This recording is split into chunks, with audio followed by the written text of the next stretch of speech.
வணக்கம்.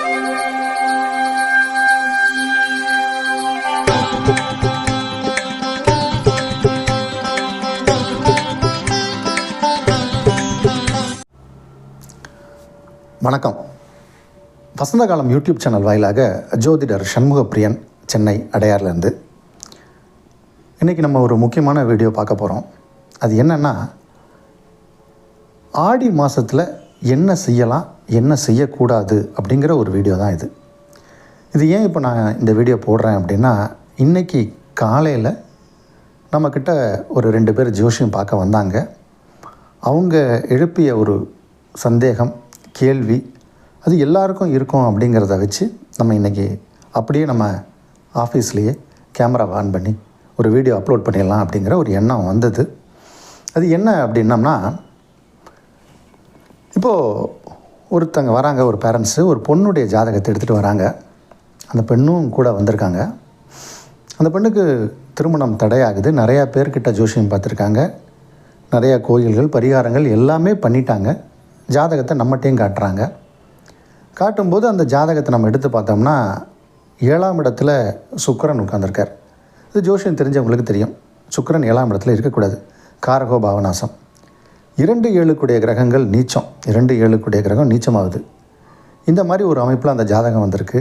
2ஆம் இடம் பலமாக கெட்டு போயிருக்கு, குடும்பஸ்தானம்.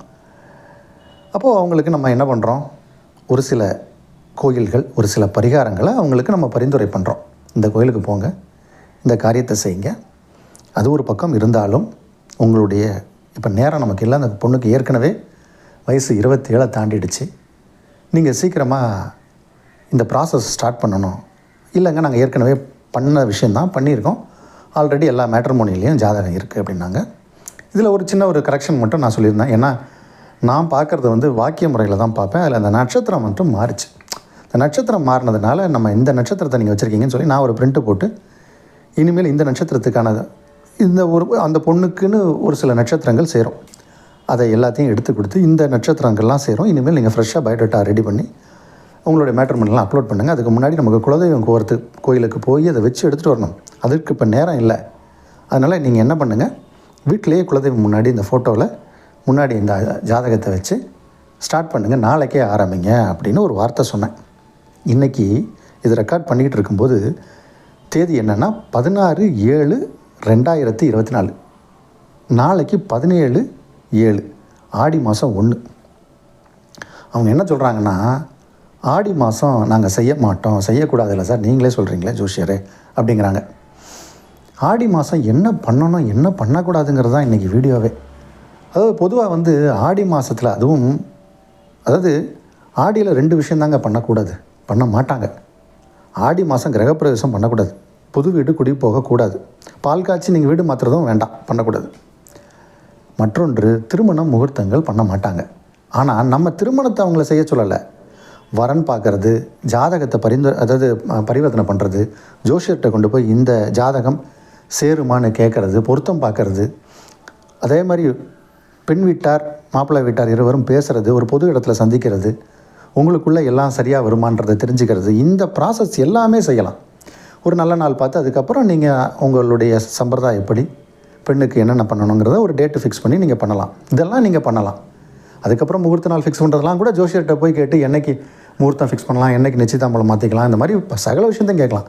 ஆனால் அதற்கு முன்னாடி சில ஒர்க்கெல்லாம் இருக்குது இல்லையா, அது எல்லாமே ஆடி மாதத்தில் செய்யலாம். ஆடி மாதத்தில் மற்றொரு விஷயம், செய்யாத விஷயம் என்ன அப்படின்னா, வீடு மாற்ற மாட்டாங்க. ஆடி அடிப்பெயராதே, கூனி குடிப்பெயராதே அப்படிப்பாங்க. கூனினா பங்குனி மாதம், பங்குனியிலையும் வீடு மாற்ற மாட்டாங்க, ஆடி மாதத்துலேயும் வீடு மாற்ற மாட்டாங்க. ஆனால் மற்ற விஷயங்கள் எல்லாமே செய்யலாம். நீங்கள் அதே மாதிரி வீடு வாங்குறவங்க ஒரு நிலத்தை போய் பார்க்கணும், அந்த ஓனர்கிட்ட பேச போகிறீங்க, ரெஜிஸ்டர் ஆஃபீஸ்க்கு போகிறீங்க, பத்திரம் செக் பண்ண போகிறீங்க, வக்கீல் ஆஃபீஸுக்கு போகிறீங்க, இந்த ப்ராசஸ் எல்லாமே பண்ணலாம். ரெஜிஸ்டர் கூட பண்ணலாம். கிரகப்பிரவேசம் மட்டும்தான் பண்ணக்கூடாது. ஸோ இந்த விஷயங்கள் மட்டும்தான் தவிர்க்கப்படுகிறது. புது வீடு புகுவிழா, புதுமனை புகுவிழா இதெல்லாம் இருக்கும் இல்லையா, அது மட்டும்தான் தவிர்க்கப்படுது ஆடி மாதம். ஆனால் மற்றவர்கள் என்ன பண்ணுறாங்கன்னா, டோட்டலாகவே ஆடி மாதம் ஆகாது அப்படின்றாங்க. ஆடி மாதம் மிகவும் உகந்த மாதம். ஆடி மாதம் ரொம்ப உகந்த மாதம். அதே மாதிரி இந்த ஆடி மாதத்தில் எல்லோரும் என்னென்னா, உடம்பை ரொம்ப ஜாக்கிரதையாக பார்த்துக்கணும். இந்த ஆடி மாதத்தெல்லாம் பெரும்பாலும் இந்த ஜுரம் காய்ச்சல் சம்மந்தப்பட்ட விஷயம் வரும். பொதுவாக இந்த நோய் கிருமிகள் வந்து நம்மளை தாக்கும். இந்த தாக்கக்கூடிய மாதம் வந்து ஆடி மாதம். காரணம் என்னென்னா, இந்த உத்தராயணம் தக்ஷாயணம்னு சொல்லுவோம். அதாவது உத்தராயணம் முடிஞ்சு தக்ஷாயணம் ஆரம்பிக்கக்கூடிய நேரம் தான் ஆடி. அப்போது சூரிய பகவான் தன்னுடைய தேரை மாற்றி சுற்றி போகிற நேரம். இனிமேல் குளிர்காலம் மழைக்காலம் எல்லாம் வரும். ஆனால் நம்ம வெயிலை தாண்டி அடுத்து மழையை நோக்கி போய்கிட்டு இருக்கோம், மழை காலத்தை நோக்கி. அப்போ குளிரும் மழையும் வெயிலும் மாறி மாறி மாறி மாறி வரும். ஒரு மழை பெய்யும், திடீர்னு வெயில் அடிக்கும், மழை வெயில். அப்போ நம்மளுடைய உடம்பு வந்து தாங்காது, அதற்கான ஒரு ரெசிஸ்டன்ஸ் பவர் இருக்காது. அதற்காகத்தான் அம்மன் கோயில்களில் கூழ் ஊற்றுவாங்க. அதை கிண்டல் பண்ணுவான், நீ என்ன கூழ் ஊற்றுறியா, அம்மாள் வந்து என்ன கூழ் மட்டும்தான் குடிப்பாங்களா, வேறு எதுவும் சாப்பிட மாட்டாங்களா அப்படிமா. அது அப்படி இல்லை, நம்மளுடைய இம்யூனிட்டி பவருக்காக கொடுக்கப்படக்கூடிய விஷயம். அதே மாதிரி கொலு வச்சா சுண்டல் தான் கொடுப்பீங்களா அப்படின்னு கிண்டல் பண்ணுவான். இந்த சுண்டல் கிண்டல்லாம் நமக்கு ஆகாது. அது எதற்காகனா பாடியில் ஒரு ரெசிஸ்டன்ஸ் பவர் கிடைக்கும், அதற்காக நம்ம கொடுக்க வரோம். இந்த மாதிரி இந்த கூழை கிண்டல் பண்ணாமல் நம்மளும் அந்த பயபக்தியோட அந்த அம்மன் கோயிலுக்கு போய் வேண்டுதல் வச்சு கூழ் ஊற்றி கூழ் குடிக்கக்கூடிய பழக்கம் இருக்கிறவர்கள் நல்லா குடிக்கலாம், குடிக்க முடியாதவர்கள் கொஞ்சம் எடுத்துக்கலாம். ஸோ இந்த மாதிரியான விஷயங்கள்லாம் பண்ணலாம். அடுத்து இந்த ஆடி மாதத்தில் மிகச்சிறப்பான ஒரு விஷயம் என்னென்னா திரு ஆடிப்பூரம். இந்த ஆடி மாதத்தில் தான் ஆண்டாள் அவங்க அவதரித்த திருநட்சத்திரம் வரும். அந்த நாளில் பெரும்பாலும் எல்லா ஆலயங்களிலும், அது சிவ ஆலயங்களாக இருந்தாலும் சரி, வைணவ ஆலயங்களாக இருந்தாலும் சரி, இந்த வளையல்கள்லேயே அலங்காரம் பண்ணியிருப்பாங்க. கோயில் உள்ளே போனீங்கன்னா வெறும் வளையல் அப்படியே கொத்து கொத்தாக தொங்கும். அதை பெண்கள் பார்த்தாலே திருமணம் சீக்கிரம் நடந்துடும். வளையல்களை அப்படி கண்ணாடி வளையலை கொத்து கொத்தாக அப்படியே ஜொலிச்சு வச்சுருப்பாங்க, ஜோடனை பண்ணி வச்சுருப்பாங்க. அது அம்பாள் கோயிலாக இருந்தாலும் சரி, தாயார் சன்னதியாக இருந்தாலும் சரி, வைஷ்ணவம் அல்லது சிவ ஆலயங்களாக இருந்தாலும் சரி, எந்த ஆலயம் போனீங்கனாலும் பெண்களுக்கு வளையல் கொடுப்பாங்க. இதை போய் வாங்கிட்டு வரணும். இதை போய் வாங்கிட்டு வந்தாலே குடும்பத்தில் சீக்கிரம் கல்யாணம் ஆகிடும், கல்யாணம் தடைப்படாது. கல்யாணம் தடை விலகிறதுக்கான ஒரு பெரிய பரிகாரம் திருவாடிபுரத்தில் போய் ஆலயம் சென்று வருவது. அதில் ஆண்டாள் ஆலயம் சென்று ஆண்டாளை வழிபட்டால் மேலும் சிறப்பு. ஏன்னா ஆண்டாள் வந்து அவங்க வந்து பெருமாளே கணவனாக வரணும்னு சொல்லி வேண்டி பெருமாளை அடைந்தவர்கள். அதனால் அந்த ஆண்டாள் தாயார்கிட்ட நம்ம போய் எனக்கும் நல்ல கணவன் வரணும்னு பெண்கள் வேண்டினாங்கன்னா நல்ல ஒரு ஒழுக்கமான, அதாவது கணவன் வந்து அமைகிறதே ஒரு வரம். ஒரு பெண்ணுக்கு வந்து கணவன் அமைவது வரம். அதே மாதிரி ஆண்மகனுக்கும் ஒரு மனைவி அமைவது வரம். அதற்கு ஆண்களாக இருந்தாலும் பெண்களாக இருந்தாலும் ஆண்டாள் கோயிலுக்கு போய் வேண்டிக்கிறது நல்லது.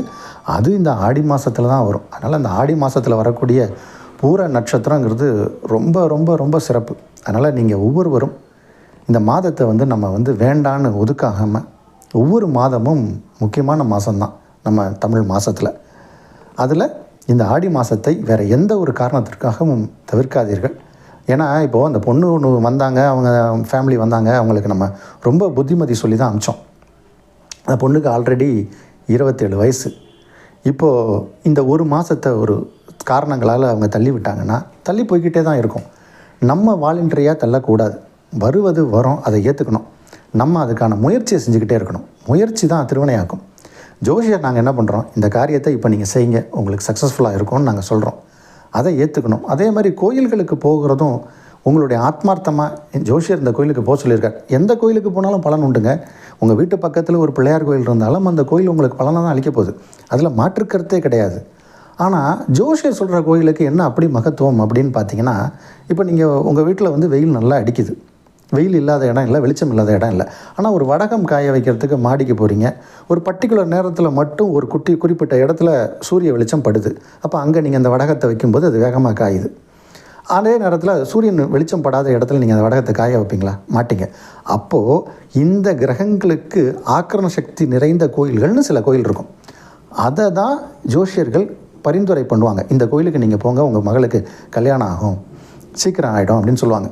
அப்போ எந்த கோயிலுக்கு போனாலும் வேண்டுதல் கிடைக்க தான் போகுது. ஆனால் பர்டிகுலராக அந்த கோயிலுக்கு ஜோசியர் ரெக்கமெண்ட் பண்ணுற கோயிலுக்கு போகும்போது உங்களுக்கு அதிகமாக பலன் கிடைக்கும். அப்படிங்கிறது தான் இன்றைக்கி நம்ம வீடியோவில் சொல்கிறோம். எந்த ஜோதிடராக இருந்தாலும் அவர் சொல்லக்கூடிய கருத்துக்கள் கரெக்டாக தான் இருக்கும். யாரையும் நீங்கள் கிண்டல் பண்ணாதீங்க. அதனால் முடிந்தால் கோயிலுக்கு போய் பிரசாதம் வாங்கி சுண்டலை சாப்பிட்டு கிண்டல் செய்யாமல் நமக்கு இந்த காரியம் ஜெயமாக நடக்கணும்னு அந்த இறைவனை வேண்டி செய்யுங்க. ஆடி மாதம் என்ன, எல்லா மாதமும் நல்ல மாதம்தான். அதே மாதிரி தான் ஆடியில் தான் ஆடிப்பட்டம் தேடி விதைம்பாங்க. பயிர் வைக்கிறதுக்கு உகந்த மாதம். அதே மாதிரி ஆடி 18ஆம் பெருக்குன்னு வரும். அப்போ தான் காவிரி ஆற்றுல வந்து தண்ணியை திறந்து விடுவாங்க. ஸோ இந்த மாதிரி பல விஷயங்கள் இந்த ஆடி மாதத்துக்கு சிறப்பு உண்டு. அதனால் ஒவ்வொரு மாதமும் சிறப்பான மாதம், ஆடி மாதமும் சிறப்பான மாதம். நம்மளாக எதையும் ஒதுக்கிறதுக்கு கூடாது. ஒவ்வொரு நாளும் முக்கியமான நாள் ஒவ்வொன்றும் மிக மிக முக்கியம். ஒரு நாளை வீணாக்கணும்னா நம்ம ஆயுள் காலத்தில் பல விஷயத்தை இழக்கிறோம். சும்மாவே இப்போ நம்ம ஃபேஸ்புக்கு, ட்விட்டர் அப்படின்னு சொல்லி மொபைல் ஃபோனில் நம்ம தேவையில்லாத விஷயங்களை பார்த்து நேரத்தை வீணடிக்கிறோம். இனியும் ஒரு நிமிடமும் வீணாக்காமல் நம்ம காரியம் என்ன, திருமணம்னா அதை நோக்கியே ஃபோக்கஸ் பண்ணுங்கள். வீடு வாங்கினோமா அதை நோக்கியே ஃபோக்கஸ் பண்ணுங்கள். உங்கள் இலக்கை அடைவீங்க. இந்த மாதம் இல்லை, எல்லா மாதமும் சிறப்பான மாதம். வேறு ஒரு நல்ல விஷயத்தோடு மீண்டும் உங்களை சந்திக்கிறேன். நன்றி, வணக்கம்.